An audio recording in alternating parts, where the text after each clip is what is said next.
Hello, Canada. I'm Foster Hewitt, and I'm honored to have the privilege of again bringing you to the play-by-play of the second game in this great series.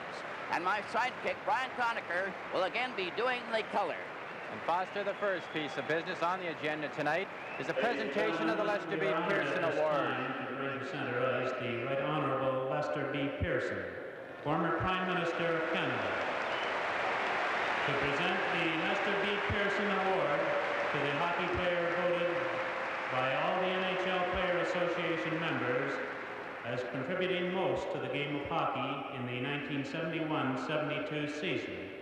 Mr. Pearson will be accompanied by Mr. Alan Eagleson, Executive Director of the NHL Players Association and the Director of Hockey Canada. Mesdames et messieurs, c'est avec plaisir que nous invitons maintenant le très honorable Lester B. Pearson, ancien Premier ministre du Canada, à venir prendre place au centre de la patinoire. Monsieur Pearson est accompagné par le directeur de l'Association des joueurs de la Ligue nationale de hockey et directeur de Hockey Canada, Monsieur Alan Eagleson.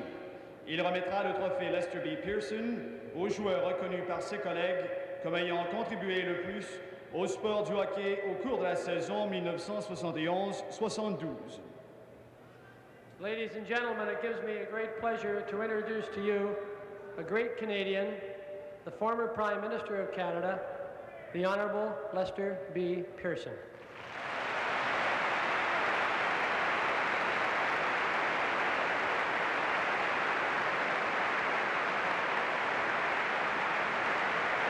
Ladies and gentlemen,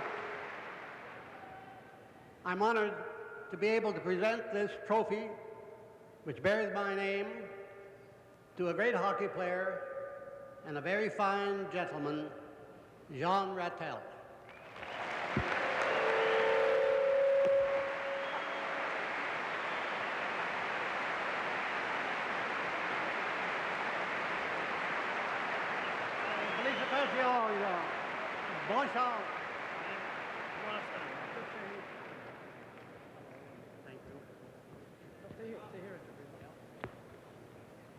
Mr. Pearson, ladies and gentlemen, it surely is a great honor for me to win this award, and I would like to thank all the players for voting for me, my teammates, and especially Roger Bear and Vic Hatfield for making it possible. Mesdames et messieurs, c'est réellement un grand plaisir pour moi de gagner le trophée Lester Pearson. J'aimerais remercier tous les joueurs de la Ligue pour voter pour moi, et spécialement tous mes coéquipiers, Roger Bear et Vic Hatfield. Merci beaucoup.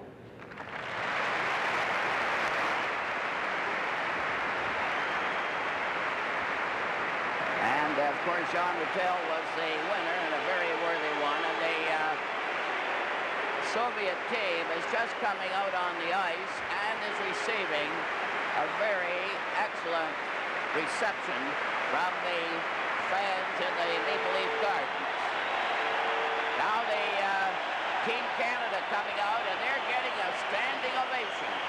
So the fans haven't given up on their favorites yet. They were well beaten in the first game of the series, but they're out to redeem themselves tonight, and they're all lining up, the two teams facing each other, and in a moment, the individual players will be introduced to the crowd, but the applause still goes on. Tonight's game, mesdames, mesdemoiselles, messieurs, voici les joueurs de la rencontre de ce soir. For the Soviet national team, pour l'équipe nationale soviétique, wearing number 1, portant le numéro 1, Victor Singer. Number 2, le numéro 2, Alexandre Gusev. Number 4, le numéro 4, Victor Kuskin. Number 7, le numéro 7, Gennady Tchakenkov. Number 8, le numéro 8, Yeskislav Stachtikov. Number 10, le numéro 10, Alexandre Malchev. Number 11, le numéro 11, Ergini Zimin. Number 12, le numéro 12, Ergini Mishkalkov. Number 13, le numéro 13, Boris Mikhailov. Number 15, le numéro 15, Alexandre Yakushchev. Number 16, le numéro 16, Vladimir Petrov.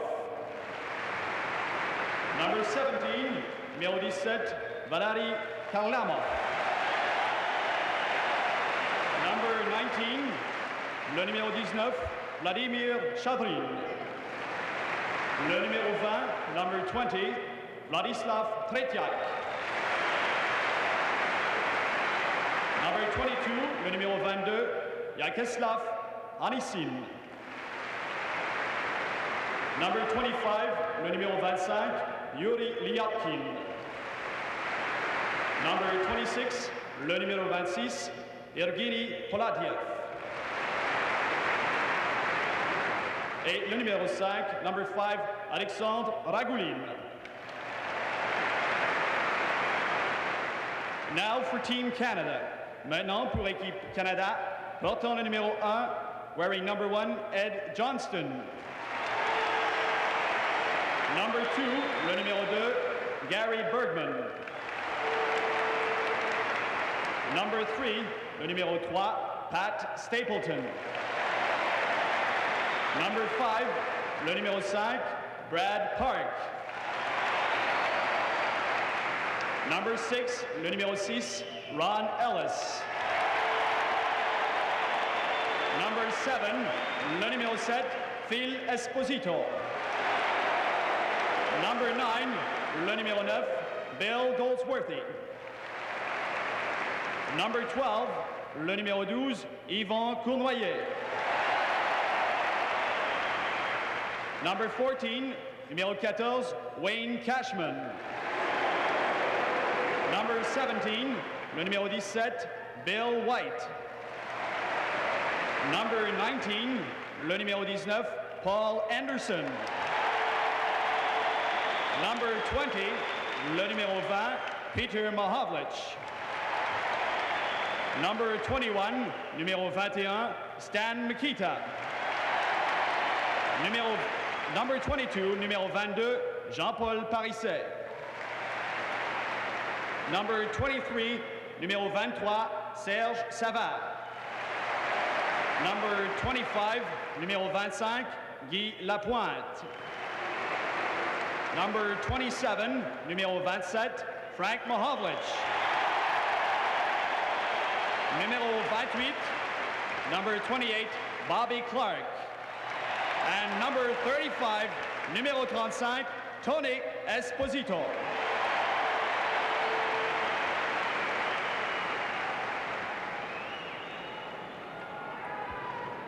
Also There's for Harry the Sinden in the dressing room, and he's pacing right now, waiting for this to get over, get the game underway.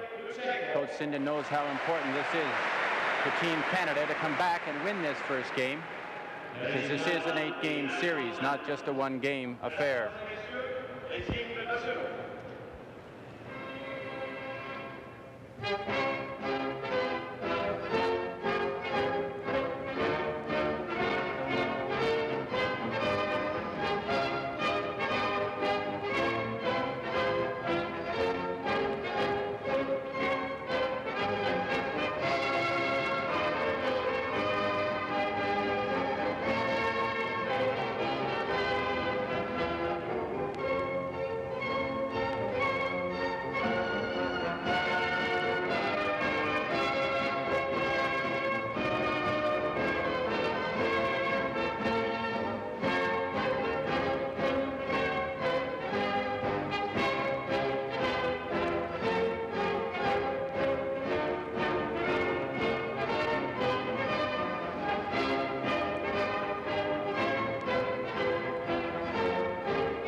now will exchange gifts, which is an important part in international hockey.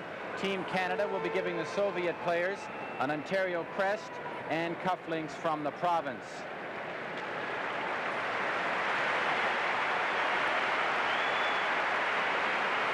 This is game 2 of the Canada-Soviet series from Toronto.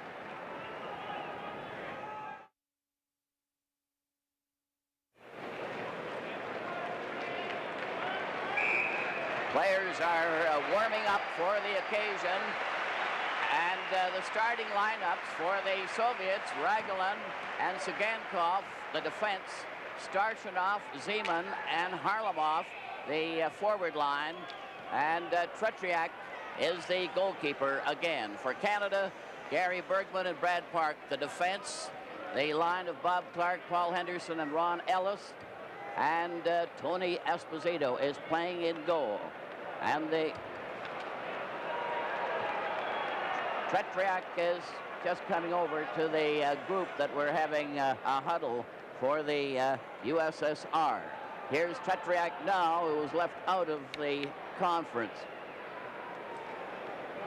And of course, goalkeeper Esposito for the Team Canada, 35.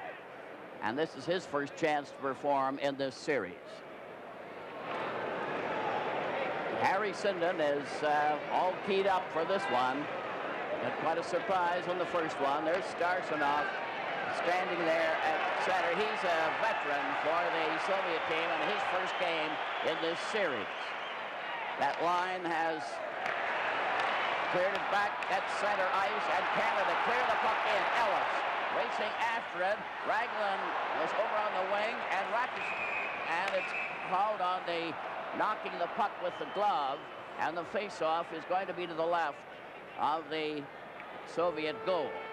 One interesting thing right off the bat, Foster, to show the flexibility of the Soviet lineup. They have now moved Starchinov, a 32-year-old veteran. He started the game as the center. Harlamov, who was the game's top star in Game 1 in Montreal, moves over to left wing from right wing, and they move Zeman, another right winger, up from another line and put him in at right wing. I see the Soviets are again juggling their lineup. Looks like they've been watching too many NHL games. They're all playing tag now, and Frank Larson and Steve Dowling are the two referees for this game. But the way they're changing players right now, they'll be doing it for the next 10 minutes. This is all part of the game's strategy. When they had 4 lines, it was very difficult for the Soviets to match the Canadians' lines. But with 3 lines each tonight, they're obviously trying to match lines. Well, the Soviets have Petrov, Mikhailov, and Mishikov out there, and the puck goes to center ice, coming down the right side. Mikhailov had his shot, but it was blocked by Bergman for Canada. Canada trying to come back on the left wing, a long clearing pass to Cashman, and Parisi, Cashman, and Esposito is this line for Canada. Not to second-guess Coach Harry Sinden, but obviously in putting Wayne Cashman and J.P. Parise on the wings with Phil Esposito, I think he's looking for a little more muscle, a little more aggressiveness in the corners. And I think he'll get that out of Cashman and Parise. They have to get that puck to Phil Esposito. They know what he can do with it in front of the net, but they have to get someone who will get it to him. Petrov, 16 for the Soviets, lost the puck against the boards. It goes into the corner. Brad Park carrying around to Cashman, 14 for Canada. Cashman going back to the net. This is first turn for the Canadian team. Cashman at center drives a long one that's deflected by Kuskin. He tapped it, but it's recovered by Parise, who shot it in front with Kuskin failing to stop Esposito, who was really in there hard for a drive. Another drive from the side, bounces over on the far wing.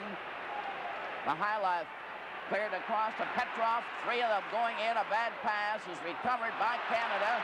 Esposito handed it right back to Petrov, and a long shot there right on by Mishikov. He's an addition to the lineup, along with both Nikolov and Blinov are out of the lineup for the Soviet team, and a flying puck into the bench is stopping the play. There's Mishikov leaving the ice, who got that good shot An interesting thing, Foster, on that first shift with Wayne Cashman. He normally plays on the left wing with Esposito. He got pulled out of position a little bit there. He came up the right side, and that's how that play all developed. I think Cashman's going to have to discipline himself tonight to stay over on that right wing. Again, the Soviets are changing. They'll have to establish a ruling right off the bat here, Foster, because the home team generally has the last change. There's the Soviet coach looking at it all, but not saying a word. Starshinov is at center ice. Bobroff is taking a good look there to see what was going to happen, what he'd have to do to get his lines out there. A pass on the left side. Stapleton out there for the first time for Canada on the defense. Tried to clear it over the line. Clark is behind him as Sagankov was stopped. Then another chance for Maltsev, and he couldn't get out. The Soviet trying to organize with Raglan clearing right on to Harlamov's stick. He centered in front, and Pat Stapleton blocked by Starshinov, goes back to the net. Harlamov recovers, but is bumped. Starshinov getting it back to Raglan, and the puck is knocked out by Canada with the Soviets going back behind their own goal. A long pass there. Comes over on the right side. Yakushev coming in with a pass. It was wide, and Shadman failed to follow through. Bad pass to Clark, goes down the ice. Raglan for the Soviets comes over onto the right side to Yakushev. Yakushev made the pass. It bounces out to center ice. Soviets in possession. Gladiev ahead at center ice to Shadrin. Then Zeman failed to get through. It's knocked out over the line by Bill White. Yakushev at center ice, cleared the pass. They keep on passing. Zeman on that far side, a hard drive by Shadrin went up into the crowd. And the Soviets are carrying right on where they left off in Montreal. This is a terrific hockey game so far, Foster. You can see now that there's the tension. Both teams not taking any chances initially. There's a good sign. It's our game, and we're going to prove it tonight. I hope so. Well, they're starting off with a bang. There's no question about that. And they're changing lines very frequently, which is quite different from the first game of the series. There's Starshinov, the new addition to the Soviet team. He's a veteran and has taken over on that Harlamov-Maltsev line as center ice. Now they're still jockeying for the edge. Starshinov is going to remain out there. And now they've got Maltsev on the right wing for the Soviet team. He formerly centered it. And Harlamov on the left wing. He's the star of the team, or he was in the first game. Now Canada start to move up over the line to center ice. Over the line, a pass on the right wing. Ellis took the shot as Clark had passed to him, and they ended up right on the doorstep beside Kretriak. Bobby Clark made a very good move on this play, right around the red line. He comes up the ice, beating that Russian forward who came in to check, passes the puck off, and Ellis, as he can do so well, gets the shot away very quickly, but it was off the goal. Tretiak loves it and smothers it for the whistle. There's a good look at the young goalie, Tretiak, only 20 years old. He's had 4 years of international experience, and I can honestly say I can't believe the improvement in him over the last time I saw him, which was in 1969. He's come out and he's learned how to play the angles. He used to be strictly a reflex goaltender. He now has learned how to come out, cut down the angles. He clears the puck well, and he's given the Soviet team a lot of stability in goal. There's a good look at Starchinov, 32 years old, a veteran of 10 years. I played against him in 1963 when he was just getting started, and he would be the Soviet team's Jean Beliveau if they had one. He's strong, and he's had a lot of international experience. They're getting ready for the face-off to the left of Tetriak, and they can't determine just who should have the right to make the player change that sticks. Frank Mahovlich is having words with the referee, Frank Larson. The other referee, Steve Dowling, stands back by the blue line. Canada will face off in the Soviet zone. Clark will face off with Starshanov. The puck is knocked back to the blue line. A shot. Oh, Tretiak stopped that drive from Savard, who's on the defense with LaPointe. The puck goes back to the goal. Second puck failed to get away. Oh, the pass went wide as Canada is pressing hard for that first goal. A long shot went wide. Tretiak didn't even see it. From the corner, Henderson trying to dig it out. They jam in there, and there was a shoving duel. Nothing really happened. Ellis was standing by talking to Starshanov. With the score, Canada nothing and the Soviets nothing. This is game 2 from Toronto. All set for the face-off to the right of Tretiak in the Soviet goal. Mikita, who always gets that draw, got it again, but they left that puck. Yakushev gets a break, a 2-on-1, a shot, and the drive went wide. That was a close call for Canada.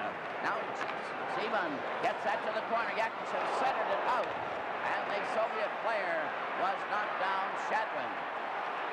Canada recovers. A quick pass at center right. Mahavlich, 27, going in on that wing, was blocked by Paladiev. Puck is shot down the ice. Stan Mikita going back to get it. LaPointe is on the defense for Canada as the pass goes over the line, but Mahavlich, Cordoye couldn't get away. Now LaPointe tried it, but Mikita was offside on that right wing. I think Mikita will definitely help this lineup. There's a look at the Prime Minister of Canada, Pierre Elliott Trudeau, his lovely wife on the right-hand side of him. Right-hand side of us, excuse me. Now here goes the usual act of changing players, and they keep on changing and changing, but nobody seems to know for sure where it's all going to end. There's a good look at that big Russian center, Petrov. From the face-off, Canada recovers momentarily. Cashman on the forward line. Cleared it back to the defense to Park. Park coming up at center. Was blocked at the blue line. There's a chance on a shot by Esposito, who's out there with Cashman and Parisi. Puck goes into the Canadian zone. Esposito played it carefully back of the net. Canada trying to come out. Gusev couldn't stop him. He did finally, and the Soviets come right back at center. It's Mishakov, the spare player of the first game, getting a regular turn out there tonight. Park again, number 5 for Canada. Pulls away from Mihailov. Up the center ice to Cashman, and they fail to get any farther. Esposito shot it over the line. Parisi fights for the puck with Puskin. Puskin couldn't control him. There's Lina right in front of the net. And Tretiak made the save on Esposito. Cashman starts shoving a bit in front of the net. Here's on the replay, you can see Petrov losing his skates, and of course Phil Esposito, he's always around that goal mouth, and he got a good backhand. Tretiak had to come out and make a big save.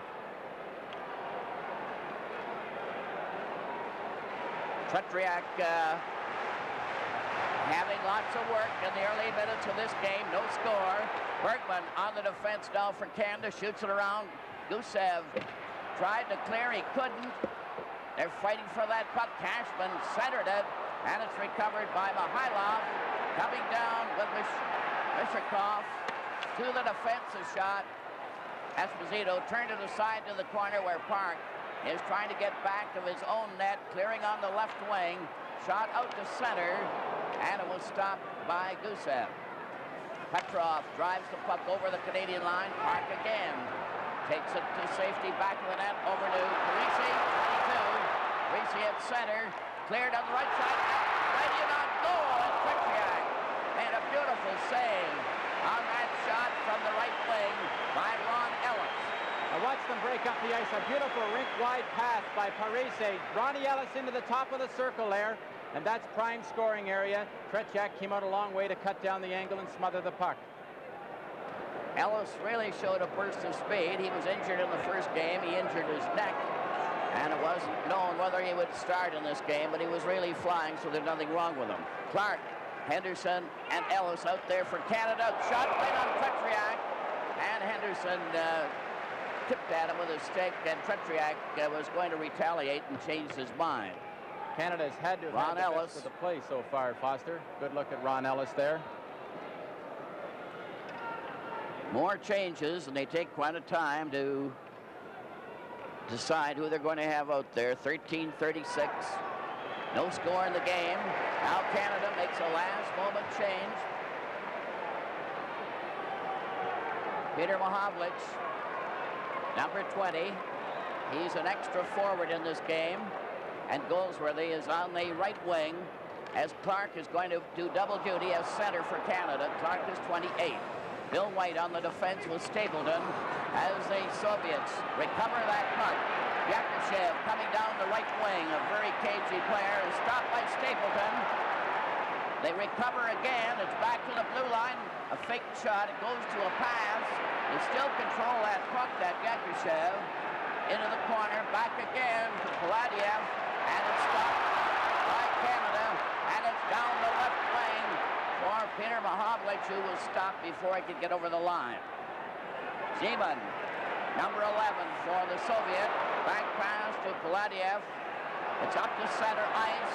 Zeman going in. A shot. It bounces in front. Stapleton knocked his man over. Zeman is knocked over again. The puck is still in front at the blue line. Paladiev got his shot wide of the net. That was close. Goldsworthy shot it out to center. Karen to Clark, 28. And the puck comes back to Stapleton for Canada. A long shot. Lyapkin bringing it back for the Soviets. Over to Zeman, who missed it. Stapleton carrying back for Canada. On the left wing, Frank Mahovlich going in, but Cournoyer went offside. With the score, Canada nothing and the Soviets nothing. This is game 2 from Toronto. There's a look at Stan Mikita just leaving the ice, and I think he's a good addition to this team because there's no question that Stan Mikita in his career has probably been one of the best centermen for puck control in hockey. Of course, against the Soviets, what you're trying to do is to control the puck against them because that is basically their game. It's a game of puck control. And with players like Stan Mikita in your lineup, you have a lot better chance of keeping the puck a lot longer yourself. They don't seem to be able to get this player change right. There's quite an argument going on. They keep changing back and forth. Generally, it's the home club that has the advantage of the last man, but you never can tell on what the decision these officials will make because of the difference in the rules. Foster, I think the problem here is who exactly is the home team, because the Canadians are at home for 4 games. They played in Montreal where maybe they were the home team. Now they have to establish, and I'm sure the referees are going to have to make a ruling at the end of this period as to who exactly is the home team in this particular game. I think we'll be here till midnight if they don't. There's Vsevolod Bobrov, the head coach of the Soviet team, and there's a look at Harry Sinden, who is trying to establish his team's authority in this matter.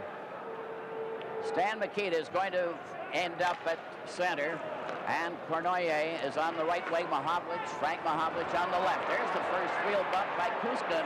Mahovlich took it, and the puck goes at center ice with Starchinov, stopped by the Canadian player, and the puck goes right back into the Canadian zone.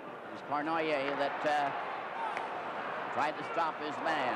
Over on that far wing, Mikhailov shoots it in, and here the player changes again as the play goes right on, and that's what they're going to do all night again.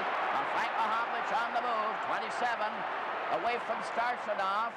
A shot goes wide off a stick, and the Soviet breakout. Here's Maltsev coming in on the right side, but his teammate Vishakov went over the line ahead of him, and it was offside. Maltsev got a jolt there from Cashman, so there may be fireworks in this second game. It didn't erupt until the latter part of the game in Montreal, and then very minor.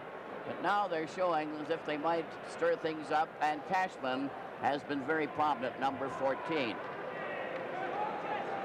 That's Mihailov, and Petrov is appealing to the referee there. That's Petrov, 16. Pretty fair hockey player. And apparently right now he's a pretty good talker.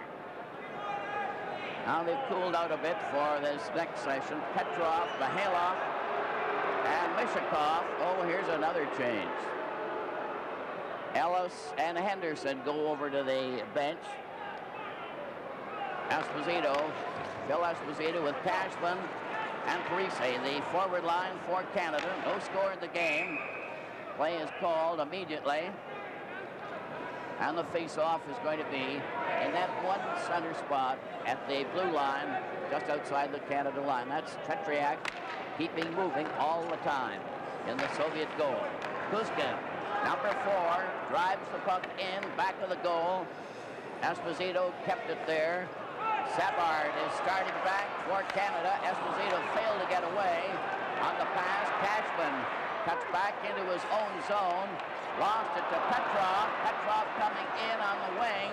Here they're closing in front of the goal. And Parise saved that one by blocking. Now Esposito comes tearing down. The puck got away from him. Kusev back of the net. Missed the jolt. Canada recovers. The shot went wide as it went off Tretiak's stick.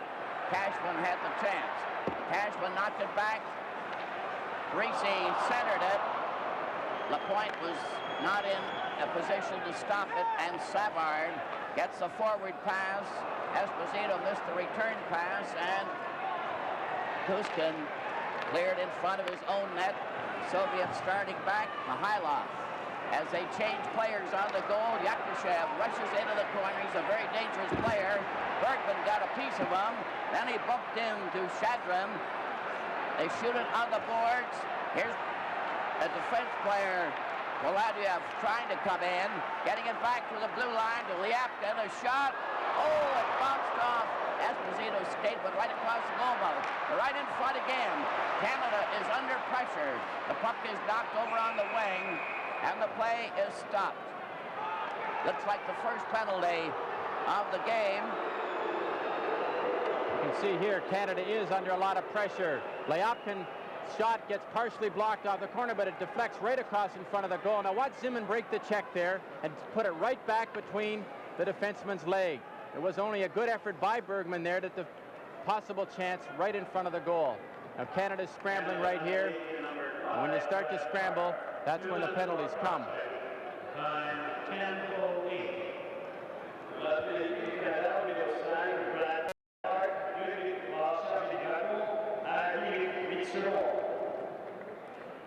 Brad Park, number 5 for Canada, gets the first penalty of this game, the second game of the series.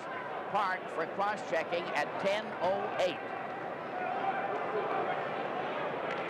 Here's a look at some of the players, Dale Talon and Rod Gilbert, both who are sitting there anxiously. Now then Canada will play a man short. Stapleton out there with Bill White, Stan Mikita, and Peter Mahovlich trying to kill off the penalty. As the puck goes down the ice, Sagankov, number 7 for the Soviet, cleared ahead to Maltsev, who was stopped by Stapleton. Mahovlich overskated the puck. Here comes that top star, Harlamov, number 17. He gets his shot wide. He bounces over to Maltsev. Maltsev stands there. Set right front. Oh, a great save there. The best of the night by Esposito as that puck came right in on the corner. That was a close call. Peter Mahovlich, 20, trying to get that puck, dragging it around, goes to center. He's out there now with Frank Mahovlich. Peter Mahovlich fighting with that puck, finally knocked it back to Bill White, giving a great exhibition of killing off a penalty. And then he also bumped into Harlamov for good measure. Sagankov gets it back to Maltsev. Maltsev comes in with a shot wide. Lutsenko out there for the first time for the Soviets. Here's a fan shot by Sagankov, giving the puck to Clark with Ellis. Ellis going back to the Soviet goal. Soviets recover with Starshinov, getting it across to Lutsenko. Starshinov at center. Starshinov is 8. And Maltsev couldn't control that puck. It goes right down to Tretiak, and the Canadian team checking brilliantly. Clark rags that puck in the corner. Starsonov bumps into him. Gusev starts shoving, and the sticks are high, but nothing is developing. With the score, Canada nothing and the Soviets nothing. This is game 2 from Toronto. 12 seconds left in Park's penalty. 12 seconds. Face off in the Soviet zone. Mahavlich tapped it to Gusev. Gusev clearing ahead now to Mishakov. They're moving up with Petrov. Failing to get a shot. He recovered from Stapleton. Goes to the side. And the pass to Mihailov was intercepted. Stapleton couldn't get past center ice when covered by Mihailov. Number 13. He must be courageous to carry that number. Cashman on that far wing with Esposito now. Mahavlich on a player change. Mishakov coming down. The teams are at full strength. The pass to Petrov went astray. And the Soviets aren't playing as sharply as they did in Montreal so far. They're not getting their passes to work, and they're getting pressurized. There's Cashman and Esposito fighting for that puck. Savard recovers, going in with a shot. Oh, and it's nearly deflected by Esposito. Soviets cleared out at center. Savard, 23, plays it off the boards. No score in the game. 6:54 left in the first period. Savard in there first. Petrov decided not to go in deep. Quick pass over on the wing. Here they're coming in. Greasy stopped, cleared a pass to Cashman, and it failed to click. Mihailov cleared it out at center ice, and Cashman shot it over on the boards. And Esposito's going in and waited too long and lost the puck. Esposito breaks it up temporarily, gets it again. Coming in with Greasy. Here's Esposito in, and he couldn't break through the defense. Petrov covered, and Kuskin shoots it down the ice. And the Canadian team are showing far more power than they did in Montreal the first game. The Canadian team definitely dominated play there, and Serge Savard, who's just skating over to the bench now, has to be a key factor in being able to keep pressure on the Soviets in their end. Savard, with that excellent ability to control the puck, has got Team Canada up the ice a lot faster with a lot better control. There's a look at Brad Park. This is a different hockey game, the way they're hitting each other, and the Team Canada has had a definite edge in the play so far. Bergman keeps that puck in. Vladiev nearly lost it. Now Zeman breaking out for the Soviet to center ice with Yakushev with them. Going in at Park, played it over on the right wing to Ellis. The pass is too far. Henderson tried to bump his man. Here's Park coming in on the left side. And Tretiak kicked that one out. Another pass to Ellis, bounces off. A long pass to Yakushev was grabbed off there. That was a close call as Park just was able to get a stick on that one. Zeman, number 11 for the Soviet at center. Over the line, bumped into a stout defense. Shadron was on the right side going after the Canadian player. They jam against the boards. Vladiev getting it to Yakushev, who's chased off by Bergman. Here's a pass, here's a shot. Oh, that went wide. That drive was by Liapkin. Puck rolls out to center ice. Vladiev, number 26, turning with Liapkin. And there's the star, Harlamov, of the first game with Yakushev coming back at center ice. Maltsev went into the corner, more bumping, and here's a threatening move over on the far side.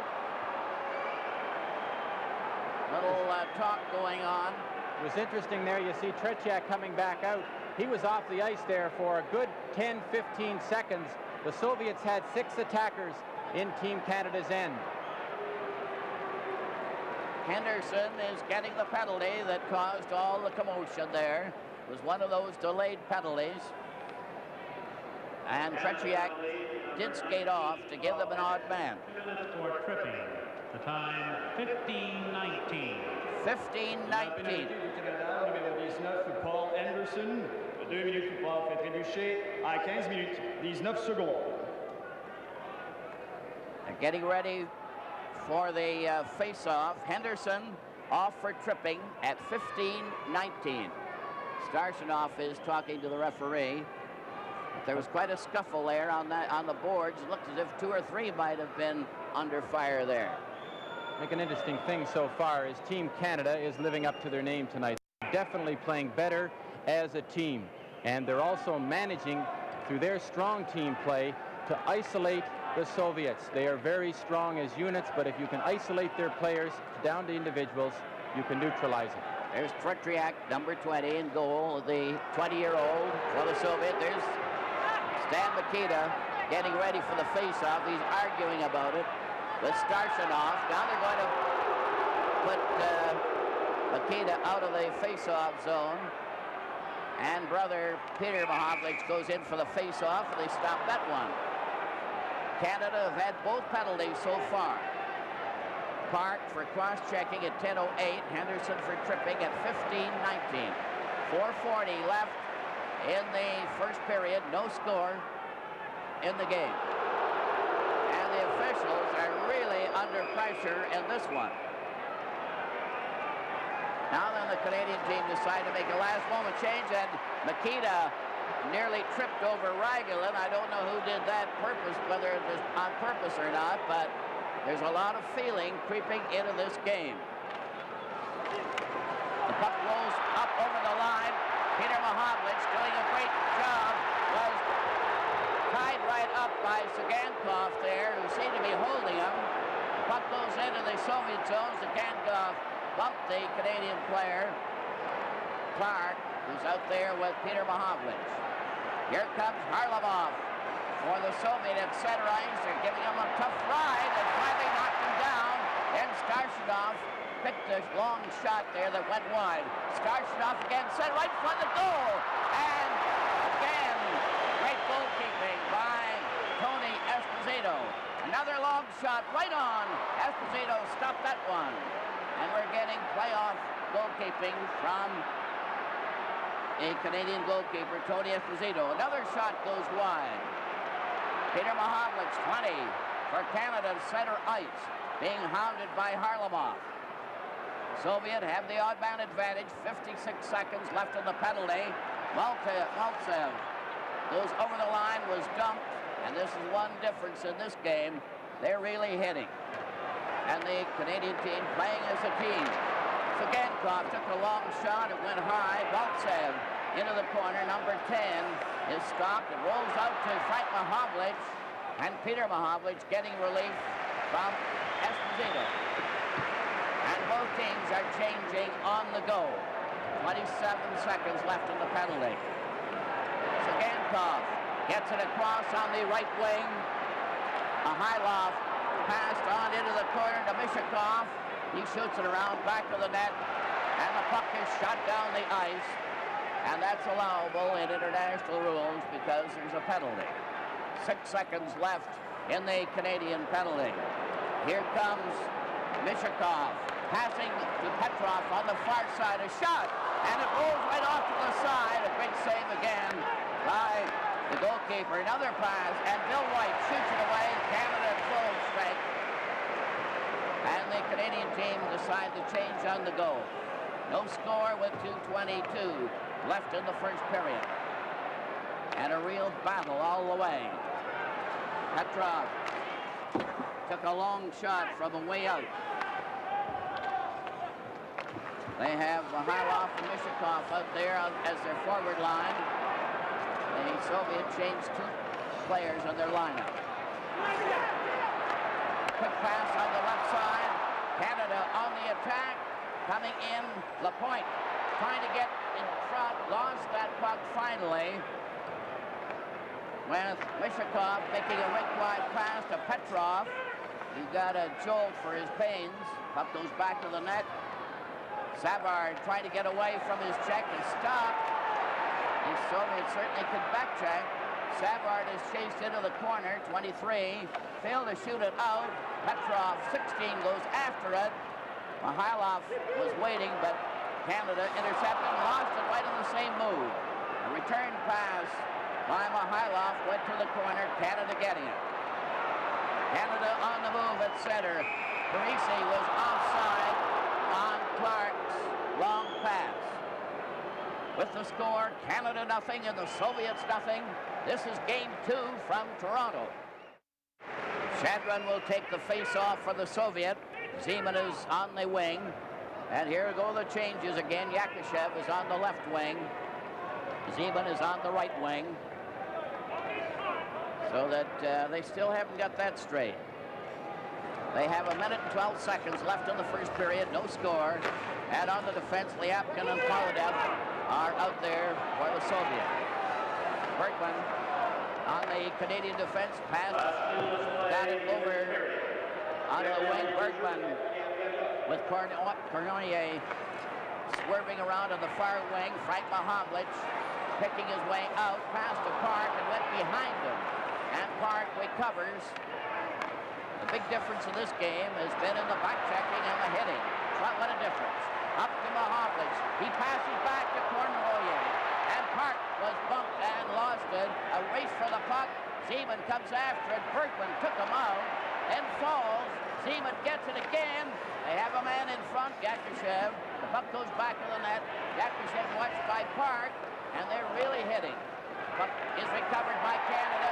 Stan Mikita was dumped by the Soviet player Yakushev. And the play goes right on. Frank Mahovlich down the left wing. Mikita was hurt on that play. Mahovlich was dumped by Zeman, and they're getting away with a lot of illegal checks, and the bell goes. You can't even hear it for the crowd. And Mahovlich dumped Poladev, and they're really working up to a boiling pitch.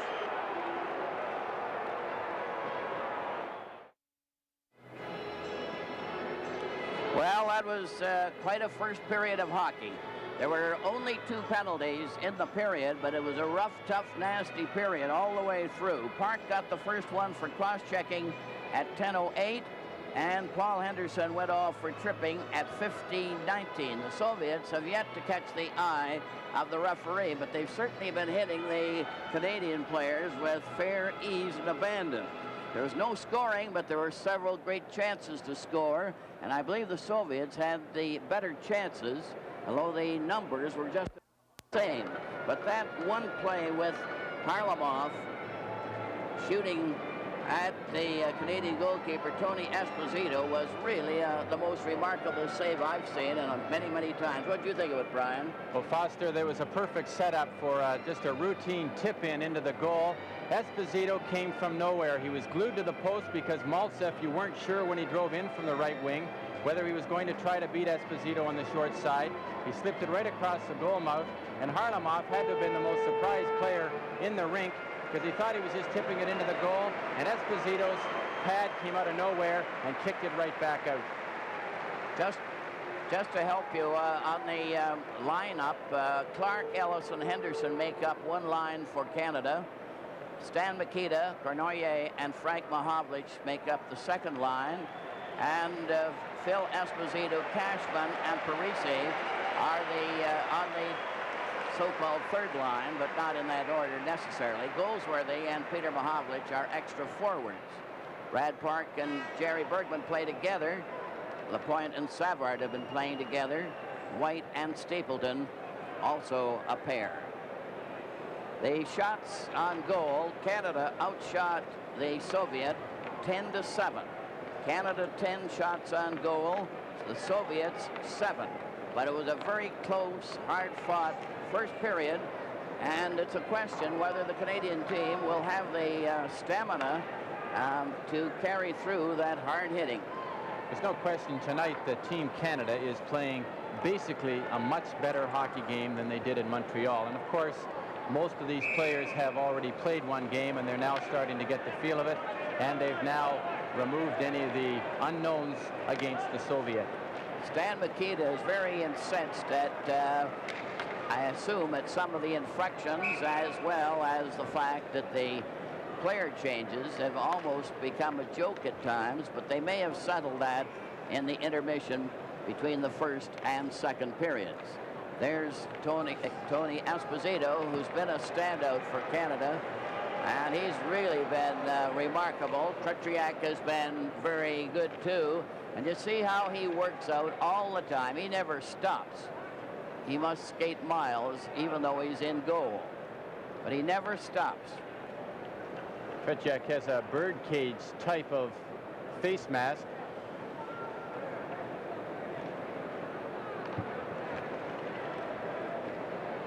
That's there's a difference in masks there. That's Esposito's. So you see there's a complete difference of opinion even on the masks. The players are just standing around there waiting.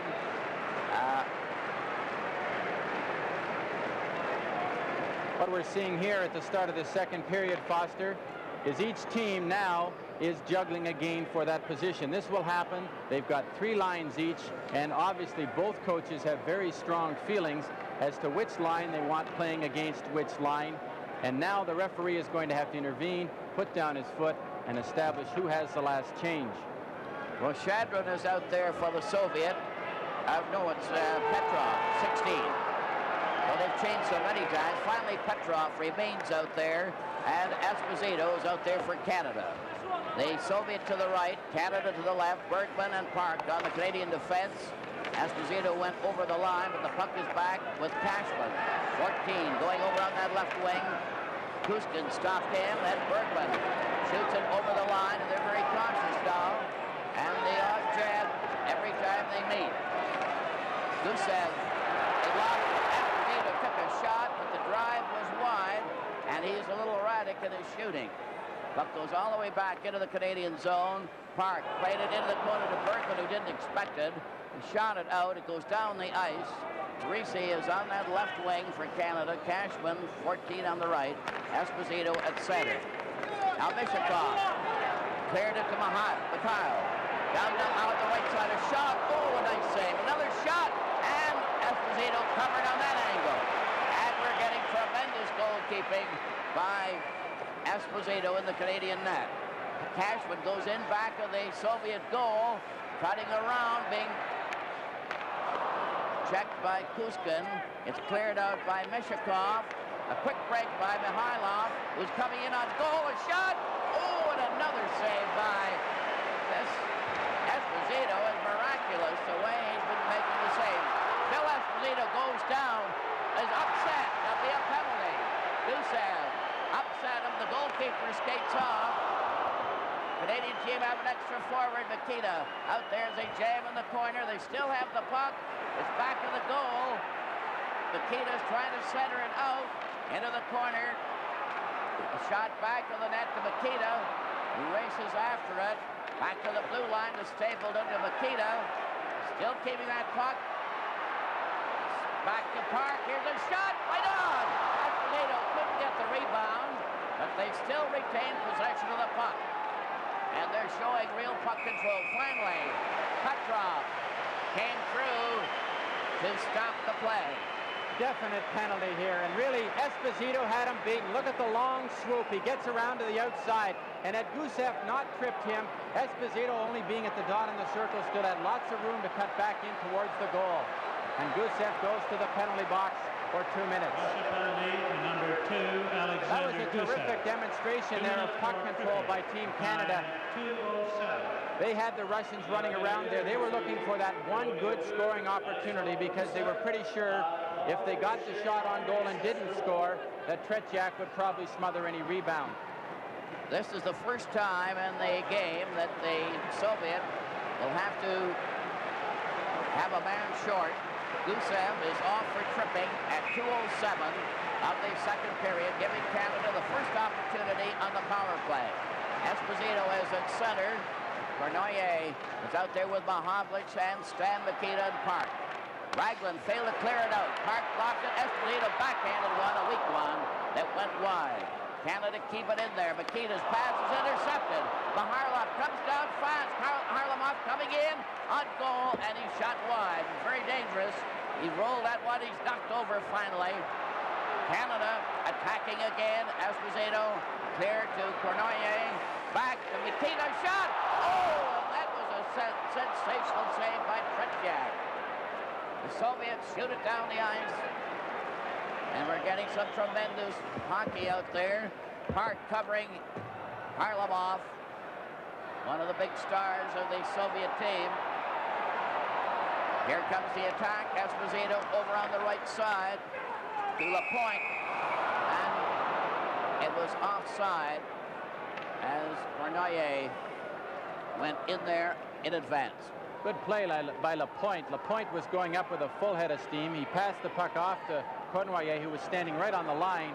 And Cournoyer, in setting it up to just feed it back to Lapointe, brought it back out over the blue line. Lapointe is playing on the defense with Park. Lapointe has that puck, 25, going over the line. Here's his shot, a hard one. Tretiak decided to cover up after dropping it. Esposito was standing right beside. Tretiak looks a little bit like some of the National Hockey League goalies who they can assess the play pretty quickly, whether a rebound will get them in trouble. The puck comes back to the blue line. Canada in possession. Pass to Mahovlich. Bounced off a stick. Cournoyer tried to help him out, but Mahovlich shot it back to the net. Raglan gives the puck to Sagankov and shoots it down the ice. Esposito played it safely back of the net.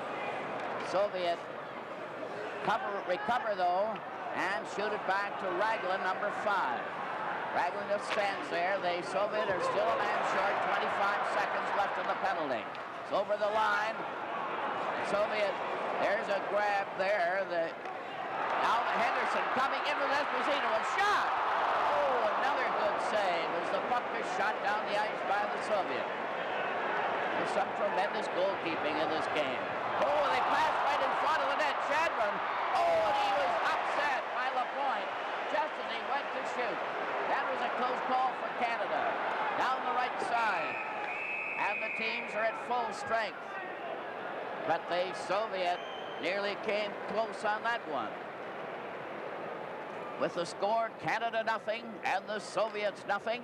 This is game 2 from Toronto. There's a look at Ragulin, the big Russian defenseman.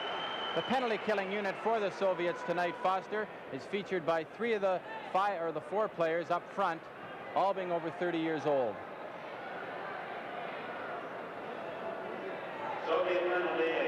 Bench minor. They're having a bench penalty for arguing with the referee. There's that group over there, Raglan and Paladiev standing by with Sagankov. There are only 2 Canadian players.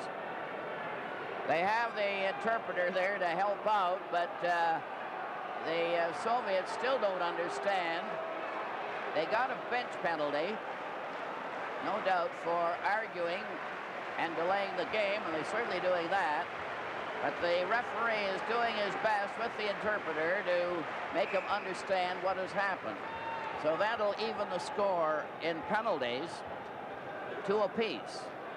And we'll have to wait and see who's designated to serve the bench penalty. That means that the Soviets have had 2 penalties. Canada have had 2. There's no score. Many close chances. Remarkable goalkeeping. And hard-fought contest all the way through. Foster, and mentioning about the great goaltending, at the end of each of these 8 games, a panel of writers and broadcasters will select the outstanding player from each team. Each player will receive a ring created especially for this series by the CBC and CTV television networks and the sponsors of these hockey telecasts. The presentation will take place immediately after the game on the ice. 4:13 is the time of the bench penalty, and it's going to be served by Zeman. And that look at Tony Esposito in in the Canadian goal. I think so far he has to be the top player for Team Canada. He's had the most work, there's no question about that, but they've all been really giving everything they have out there, and it's a greatly improved performance over the first game. Even the Soviets are that much better. Now we have another with Goldsworthy on the right wing, Clark at center, Henderson on the left wing, as Stapleton cleared over to Henderson. Savard is on the defense with Stapleton.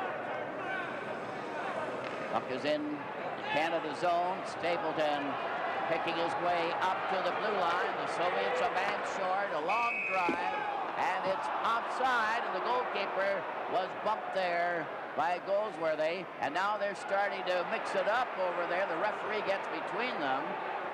They just bumped or collided, and Goldsworthy was very upset by it. We'll see how this develops here. Tretiak goes out. Now he's got him lined up. He tries to cut to his inside. He can't avoid the check. Brings the elbow up. Of course, Goldsworthy hasn't been playing that much, and when you sit on that bench, you get fairly intense, and when you get out on the ice, you're liable to do that. Vladiev on the defense for the Soviets, cleared the puck into the Canadian zone. Stapleton for Canada at center, over the line, closing in, a pass by Clark went astray. Then Petrov is given a jolt against the boards. Clark trying to dig it out. They pile up back to the net. Goldsworthy gets into it. It's back to Savard, who cleared into the corner, and Mishakov drives it down the ice. Mishakov cleared that one down. Starsonov is out there with him. Number 8. Canada on the attack again with the man advantage. No score in the game. Savard coming in. Took his shot. Tretiak covered the short side perfectly. Soviet cleared out to center ice. Savard trying it again. Goes over on that left wing. And the Canadians are changing on the goal.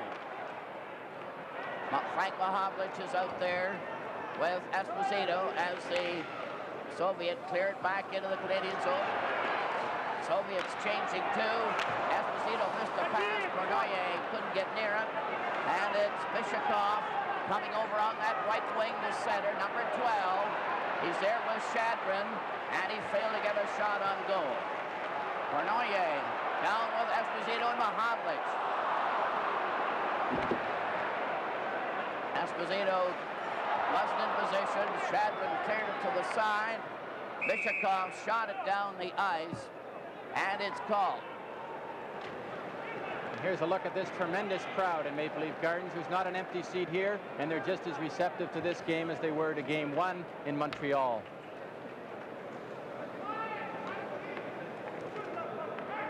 Very intense-looking spectator.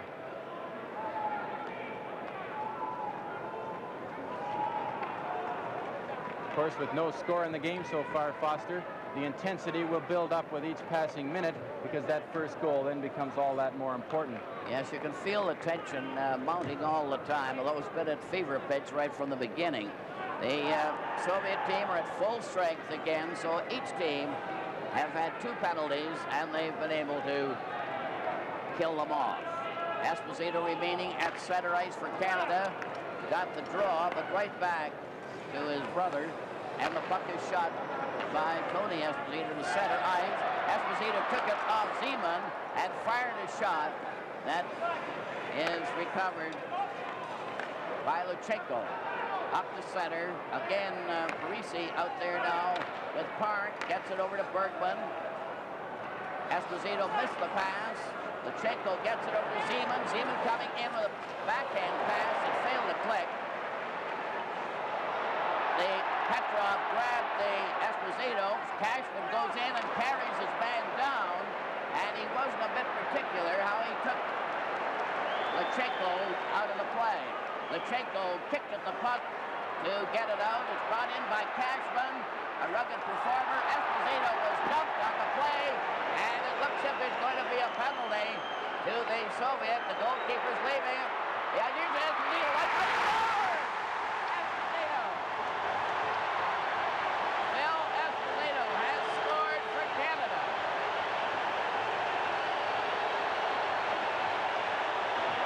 Watch the work that Cashman does here. He does an excellent job of getting Phil Esposito the puck. Now look at the quick move across the goal mouth.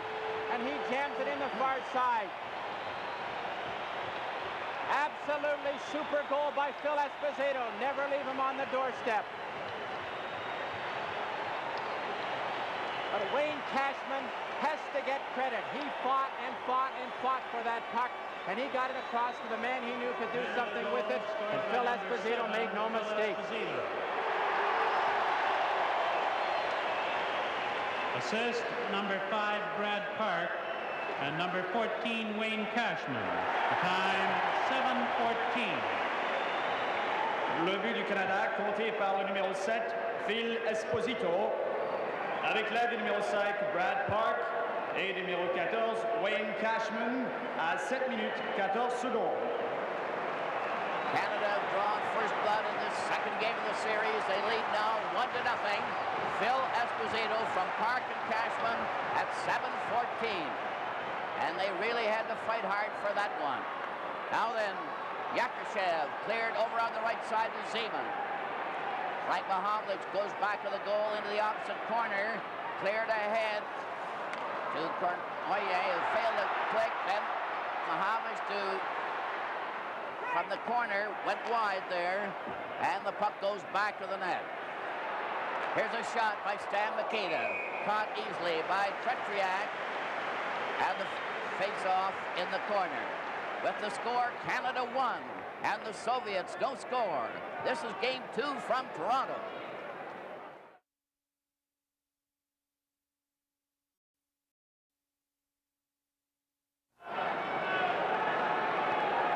Here's the leader of the opposition, Mr. Stanfield, with Ontario's Premier, Bill Davis. From the face-off, the puck goes loose in the Soviet zone. Canada pressing hard while they lead 1-0.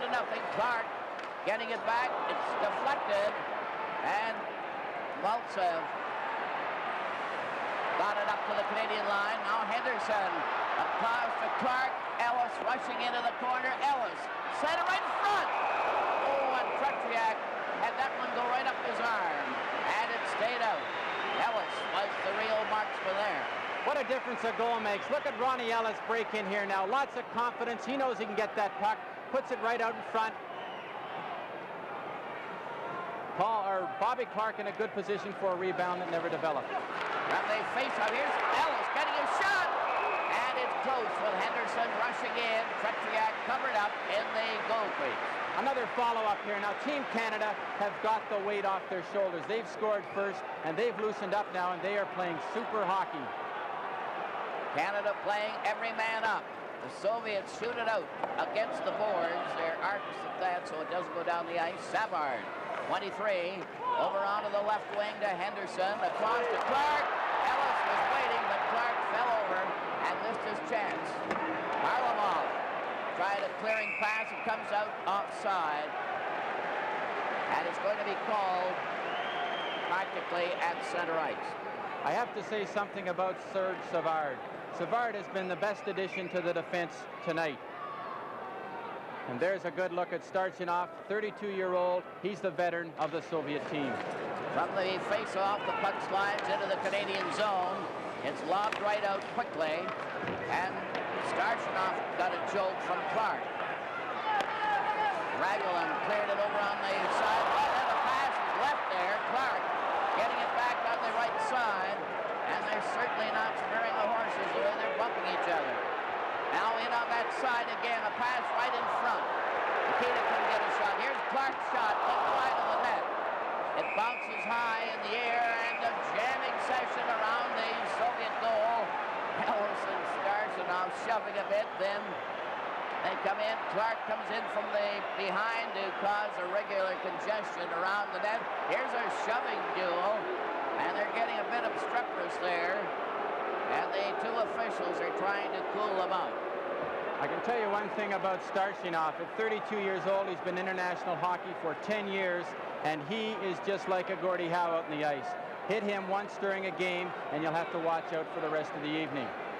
I was always under the impression that international rules wouldn't allow any rough stuff in a game, Brian, but I don't think I've ever seen an NHL game with more of the old gusto than this one. Well, as they say, Fossey, they've come a long way, baby.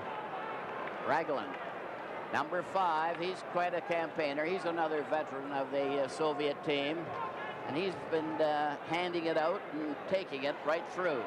Stan Mikita at center. Here's Mahovlich, who shot, and it was stopped at the defense there. That was a hard drive by Frank Mahovlich, who wound up, and Liapkin was the one who made the stop. Trepchiak, I doubt, could have seen it. Cornoyer is on the right, Mahovlich on the left with Stan Mikita. Yakushev clears back of his own goal. Varadiev played it, but not out. Pat Stapleton keeping it, but it's back to center. Now Stan Mikita over that line to Mahovlich, and the shot is wide. Bill White keeps it in the corner. Liapkin plays it over to Varadiev. Stapleton again keeps it in, and the Canadian team are keeping a power play on them, even though the teams are full strength. Varadiev finally shoots it down the ice. Esposito played it himself. It's cleared out to Mikita, went off his skate, and Varadiev shoots it out to center ice. The Soviets aren't having the same freedom with their passing. Mahovlich tested Trepchiak with a long drive. Here's Yakushev coming up over to Zeman, who can't get up in time. Zeman had it, he didn't know it. It hit his skate.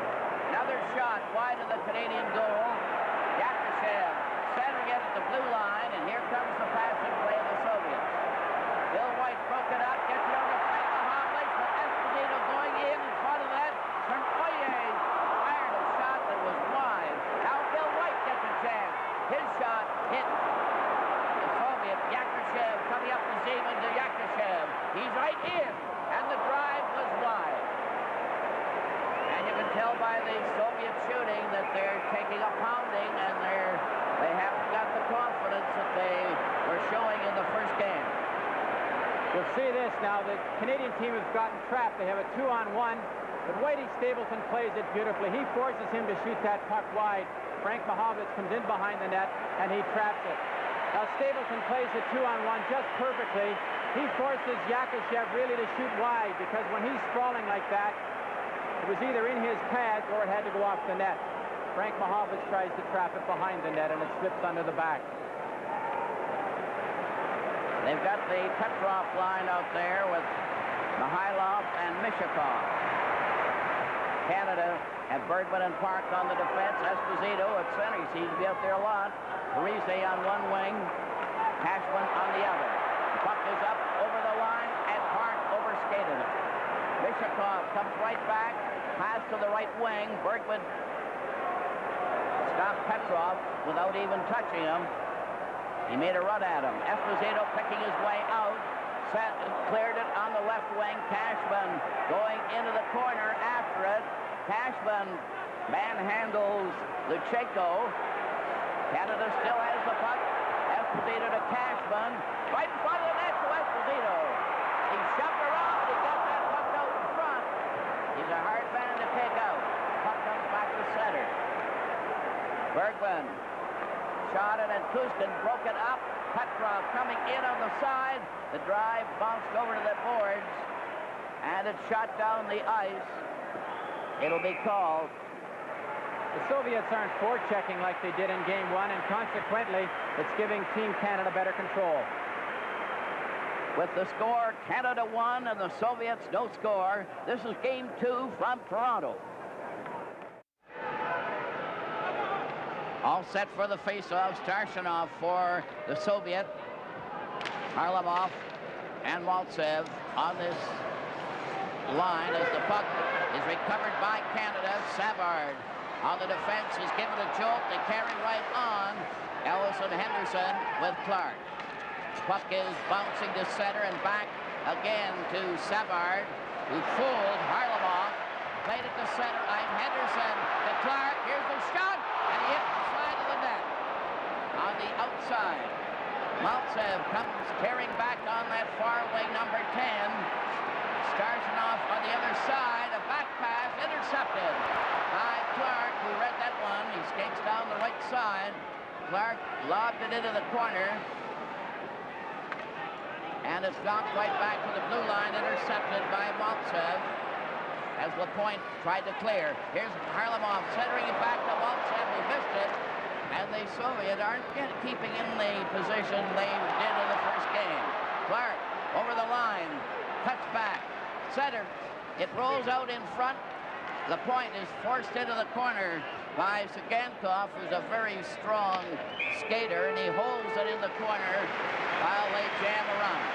It's interesting against the Soviet tonight. What Team Canada are doing tonight that they didn't do in Game 1 is they are breaking up the unit, the system, and they're playing them better on a one-to-one situation, and our players can handle the Soviets better on a one-to-one situation than they can as a unit. Canada won. Soviet no score. Mahovlich. Frank Mahovlich failed to get that shot. It's up the center ice. Zeman coming up with Yakushev on the left. 15 into the corner. Back of the net. The Soviet player fell. Goes to the blue line. Vladiev clearing into the corner. They're coming with Zeman from the side.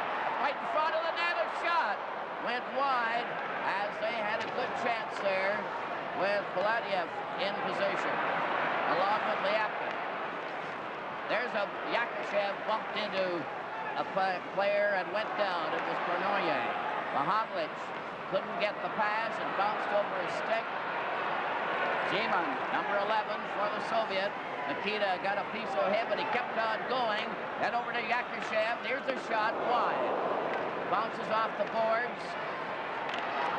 That's stapled into Mahovlich. Here's a breakaway for Kornoye. Ready to go! Oh, he missed on that breakaway, but was called offside anyway. But Kornoye had a great chance as he went in Watch there. Kornoye walk in here now. He pulls him to his outside, but Tretiak has that far side covered and deflects it into the corner. Also very alertly plays the rebound coming off the boards. But Frank Mahovlich saw Kornoye breaking, and he just had to get that puck up to him. 5 minutes and 57 seconds left in the second period. Canada won. Soviet no score. Pat Stapleton going back. Bill White is on the defense with him. 17 carrying the puck. Chased on the play by Mikhailov. Mishakov lost it to Bill White, who shoots it around back of the goal. Parisi jammed against the boards by Kuzkin. They mix it up. Here Canada getting a chance, and a shot by Esposito went wide. White keeps it in there. Cashman goes in to help Esposito, but they missed on their passing. The Soviets bring it out with Lachenko making a long pass into the Canadian zone, and a shot out to center to Kuzkin, who lost it to Esposito. Phil Esposito played it over on the wing to Stapleton. Stapleton tried to center it, went high, and went to the opposite corner where Phil Esposito checks his man. Mishakov gets a jolt there as it's passed right in front of the net on that robust play by Cashman. Up to center ice for Mikhailov, and he was knocked for a loop on that one, but there's going to be a penalty on the play for tripping. And they didn't spare the horses on that check, and Bergman is going to get the tripping penalty. Bergman was beaten here, as you can see, and he gets the stick out, and Mikhailov takes the dive for an easy 2-minute penalty to Gary Bergman.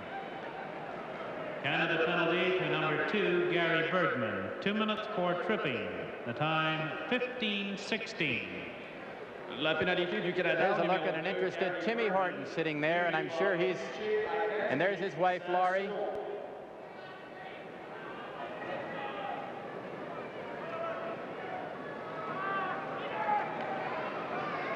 Getting ready now for the face-off. Bergman is off. Canada having their third penalty of the game. The Soviets have had 2. Canada leading 1-0, and it's very close, and it's really thrilling hockey all the way. Maltsev is out there with Starshinov at center. Harlamov is on the left wing. Lachenko is one of the defense players with Sagankov.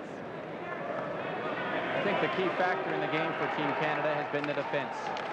from the face-off. It's cleared into Maltsev in the corner. Clark out there with Peter Mahovlich to kill off the penalty, shoots it down the ice. And immediately Clark was replaced by Frank Mahovlich. So the two Mahovliches are out there. Harlamov goes down there, and he was checked at the defense. With Sagankov, number 7 for the Soviet, cutting in front of his goal. Passed on the right wing to Maltsev. Maltsev at center, over the blue line.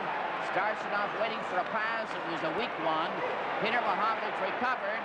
Gets it over to Frank Mahovlich. One man back. Frank Mahovlich going in, he shoots. And Petriak made a great save, a toe save on that one. Cleared pass to Starchinov, who couldn't control the puck. And it slides to the Canadian defense. Shot down the ice with Sagankov to Harlamov. He's a marked man tonight. He hasn't had the freedom he had in the first game. Lutsenko ahead to Maltsev, 10. He played it back. It's a weak pass. And the Soviets aren't nearly as pass perfect as they were in the first game. And there's a reason. Sagankov coming in with Maltsev. Maltsev playing it back to Lutsenko. Intercepted by Mahovlich, and Lutsenko had to go back for it. 3:12 left in the period. They're changing on the goal. Canada still a man short. Here's Maltsev clearing over to Yakushev. Yakushev made a bad pass. Peter Mahovlich took it out to center ice. Still has it. Took it away from Shadron. Still goes. Hooked into Paladiev and lost the puck. Now back down the Soviets to center ice. Yakushev over that on that far wing. Zeman back to the blue line to Paladiev. They're closing in, looking for a pass back to the blue line. Over in the corner. Lapointe trying to watch his man with Park, and a bad pass goes out to center ice. Paladiev having to go back for it. Paladiev rolled it over the line. It's brought out again by Lapointe. Over on the right side to Ellis. A deflection right on. Henderson missed on the rebound. Puck goes to the corner. They shoot it around back of the goal. Paladiev takes a look. Teams are at full strength as the Soviet cleared into the Canadian zone. Canada played safely with Lapointe. Passing on the left wing. A long pass is intercepted by Henderson's pass, and Ellis got back to break it up to Henderson, and it was offside. And it's called back to the blue line. With the score, Canada won, and the Soviets no score. This is game 2 from Toronto.